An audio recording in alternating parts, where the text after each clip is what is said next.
So my name's Alli Jackson. So I work in the research office at UTS. And I think Jenny has just given a really nice intro to what I want to talk about, which is emerging issues in integrity and with an Australian flavour to it. I'd also like to acknowledge the traditional owners of the land and that the land never was and never will be ceded. And I'd also like to thank Fiona McIver, who's in my team, who helped me with these slides today. So what I want to quickly cover, whistle-stop tour, is what's going on at the moment. What are the new emerging issues or the issues that are really at the front of mind and why?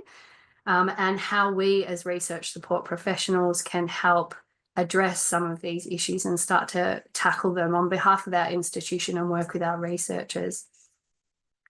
So I debated whether to put this up, but I thought I would because I am regularly surprised at how few people actually know about the Australian Code for the Responsible Conduct of Research.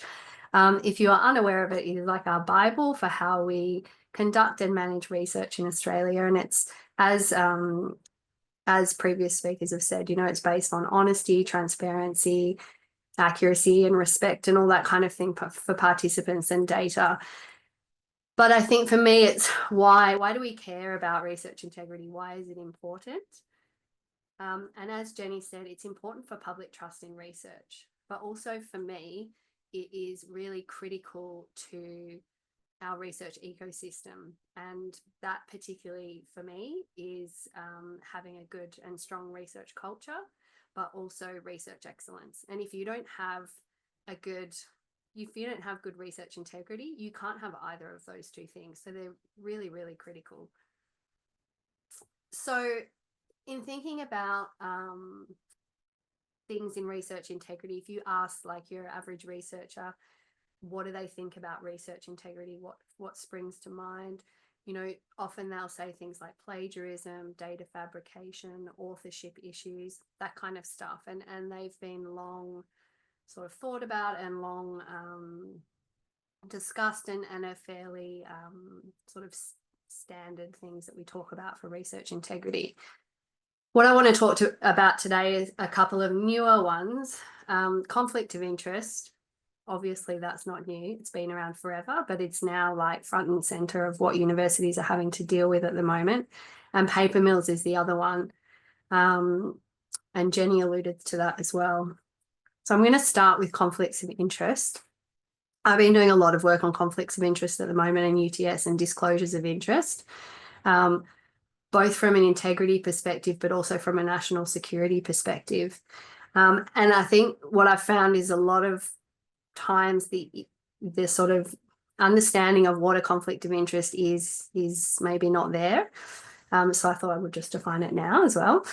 So when an individual's personal, professional interests or their duties to another person, entity or government can affect their judgment and anything to do with their research. And it's really the balancing of your primary interest of being objective with your research and your professional and personal interests. And the issue where I think a lot of people run into trouble is if it's an actual perceived or potential conflict of interest. So I may have, I don't know, say my husband works in a company that's sort of adjacent to what I research on. I may think it's fine, but the next person in the room down the hall may not think it's fine. So for them, that's a perceived conflict of interest. Therefore, it falls under the banner of it. And too often, I think people are like, oh, no, it's not, because they don't think it's an actual conflict of interest, but where it actually is.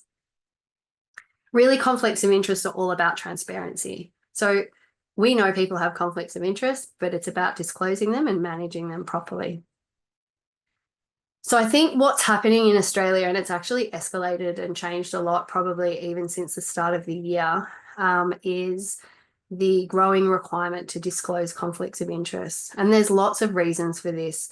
So the potential for overlapping interests with all our very diverse collaborations, whether that's with industry, whether that's international, is giving rise to more potential conflicts of interest.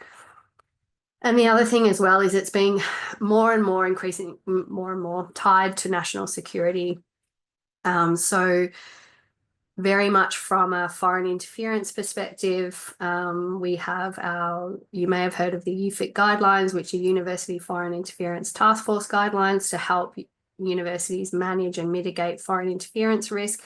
They talk about conflicts of interest. The ARC last year had their ARC Act amended to include a whole lot of national security parts of it. And as in response to that, just probably in the last 6 weeks, they've now landed universities with a huge long list of obligations related to conflicts of interest for their grant holders. And so all the universities are now scrambling to try and work out how we're going to actually do that. And then the NHMRC last year had a fraud audit, which also identified a whole lot of issues around the same kind of thing. In New South Wales, for example, we have the Anti-Corruption Commission. They're doing a big push on conflicts of interest as well. So it's coming from all angles of government, and it's also being accelerated and driven by all the geopolitical stuff that's going on and the heightened or the perception, real or otherwise, of like the national security risk. We've also got like investigative journalists and, you know, all this kind of thing where you get public scrutiny as well. And journals are also being pulled into this. So you may have seen, I think it was this month or last month, maybe Hindawi had to retract about 100 papers because they found out about this whole conflict of interest issue where they were all connected, where they had conflicts between the authors, the editors, and also the reviewers of the papers. So we're starting to see now this is really front of mind in a way that it just hasn't been before. So briefly on paper mills, I'm not sure how many people know about paper mills. I'm sure a lot of you do, but I just thought I would just give a quick background on them. So they're effectively fraud on an industrial scale in publications, research publications. So with publications that are basically made up, and then authorship positions on that article get sold, and then you often have corrupt editor rings and reviewers in the mix as well. So the scary thing I think about paper mills, they were probably first detected about 15 years ago, but it's really in the last few years that I think the war against paper mills has really ramped up. But I mean, we saw in 2023, 10,000 papers were retracted, which is a record high. They're not all, of course, going to be paper mill papers, but a big chunk of them are. And you can see you getting this escalation in numbers of retractions. And obviously, they're basically polluting our literature and they undermine trust in research. And we're still trying to work out how big the problem is. And as Jenny alluded to, Gen AI it's both helping and not helping the problem. So obviously with Gen AI, it makes it so much easier to make fake papers up. But we are starting now to be able to fight back a little bit with ways to detect paper mills, and AI is a big part of that. So I think the thing in thinking about paper mills is it affects the ecosystem for research in a number of ways. So the first obvious one is, how do you trust what you're reading? It's the same as if you're looking at, I don't know, like a video on Facebook or Instagram or TikTok or whatever. How do you know that that's real or some news? And if you're thinking you're a researcher and you're reading multiple papers every week, that's like quite a big burden. The other thing is we end up with just so much rubbish out there, and people are then using that to do clinical trials, do further work. And I think Leslie might talk about this afternoon, but it is a big problem. And the other thing is the publishing angles getting really drawn into it and really are actually at the forefront of fighting back against this. But now what you start to see is indexes are delisting certain journals where they're worried that there's too many paper mill papers in there. So I think for some people, people like integrity managers, funders, journals, these things are right in the front of their mind already. People are already thinking about it, and probably a lot of you fall into that bucket. You know, people are developing policies and procedures and trying to find ways to, you know, assess whether or not, you know, anyone's doing these things. Obviously, universities and institutions are receiving external and often anonymous allegations from whoever they may be about these, and then we need to do research integrity, go through the research integrity investigation process. And so, you know, those kinds of people are really, this is kind of their bread and butter. But for a lot of other people, especially researchers, they're still catching up on this. And to be quite frank, the window, especially for conflicts of interest, of pleading ignorance is closing. And so I think the big question is, how do we as research support professionals assist in increasing awareness and uplifting practice for both our institutions as a whole, but also our researchers? So conflicts of interest is quite interesting because often it can be quite dry if you just start talking to people about conflicts of interest. And I think what we need to do is make it a bit more applicable, and also get the message across that we expect people to have conflicts of interest. They're expected, they're normal, and lots of people have them. But really, it's about being transparent in what you are doing and then putting a management plan in place if it's required. Some practical things that we can encourage is including a statement on conflict of interest in all publications. And that also helps to act like a trust marker that your paper is a real paper. In grant applications, we need to get our researchers to start addressing conflicts of interest in the application. So recently, we have a researcher from Torres Strait Islands, and he was including his grant needed, was talking about having an elder in his community who would open doors and facilitate conversations for him. And that elder was his father.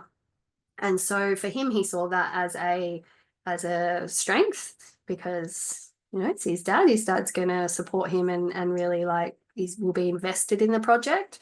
But you could also see how that could be potentially perceived as a conflict of interest. And so what I did was worked with him to just write like a few sentences about acknowledging it and how he would manage that through the grant lifetime, so that when a reviewer sees it, they go, okay, you've identified it, you managed it, all good. I think the other thing with conflict of interest is to think about how you can weave it into other training or conversations that you're having with people. So like if you're doing commercialization, does anyone have any relationships with the company? If you're traveling overseas to a country where people routinely expect gifts or give gifts, are you part of a review board, and how that links into your job? There's all sorts of things. Obviously, there's the really obvious ones like foreign interference and that kind of thing as well.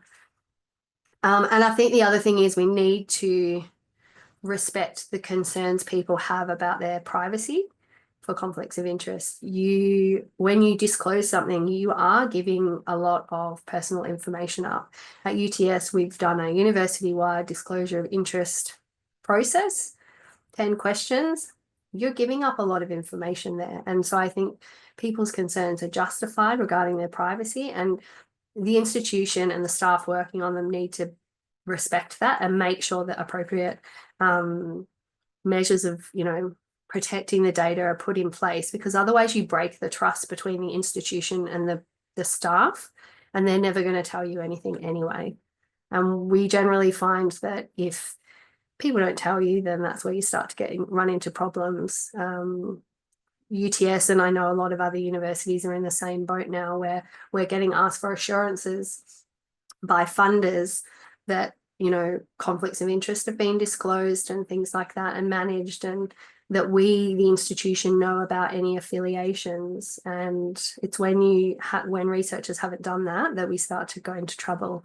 And if you've been transparent, you can have two people with the same, effectively the same conflicts, as long as one's been transparent and one hasn't, and they can be very different outcomes for people.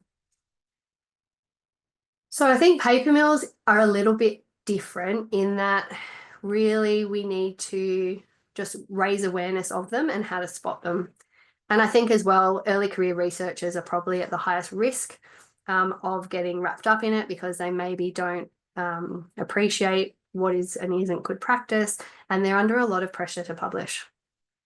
So you can download, for example, this discussion primer. This is part of the Tricky Goose discussion primer, and use tools like this to frame conversations at different levels. So maybe, you know, people can talk to their lab group about it. You can talk to your research integrity advisors about it. You can do HDR inductions and bring them up. You can talk to your supervisors, and really targeting to the message to these different sort of levels of researcher, and giving them practical advice about how to maybe, I mean, they're getting really hard to spot, right? But how can you at least not just go in blindly and assume everything that you're reading is real? And finally, I think the other thing is the community is developing more and more tools to detect undisclosed conflict of interest and paper mills. Some of your institutions may have access to some of the software. A lot of the websites are free. And I think we also do need to get the message out that you can be busted for this, and hopefully that's a bit of a deterrent. I think the other thing that's a bit scary is if we can access this stuff, anyone can access this stuff. And I think this is where we start to get the increase in integrity allegations, for example. And you can imagine that you know, investigative journalists and things like that also now starting to dig into this. Some of this analysis requires like quite in-depth data handling skills and training, but some of them don't. Like PubPeer, you can put the plug in on your computer for free, and if you read a paper and someone's made a comment about it, it will pop up. So I think it's a good message to get that out there, because a few years ago, you really didn't have these available, and they're increasing all the time, and they're improving all the time as well. So that's pretty much it for me. I just wanted to again reiterate, like, conflicts of interest and paper mills are two really key issues that are really front of mind, and awareness raising, I think, is key, as well as the detection tools, and thinking about how we as research support professionals can support our researchers. I'm not going to go into this, but if you want to read about some paper mills, you can read these. The one at the bottom in the blue box also brings in the conflict of interest issue. And yeah, thank you very much.